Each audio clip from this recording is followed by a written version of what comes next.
Is the f2 and f7 weakness in chess? Well, the f2 and f7 weakness is basically the weakness that is only defended by the king in the beginning of a game, the starting position.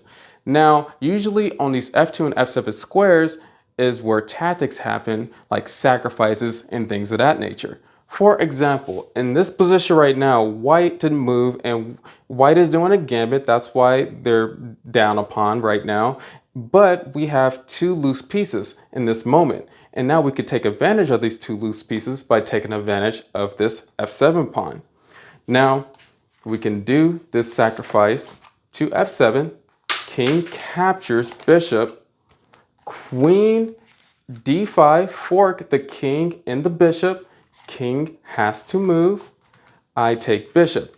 And even though it's the same amount of material, this king can't castle anymore, so black is going to be having a hard time trying to get this king safe, and those are the small advantages you can take by looking at those sacrifices on the f2 and f7 square.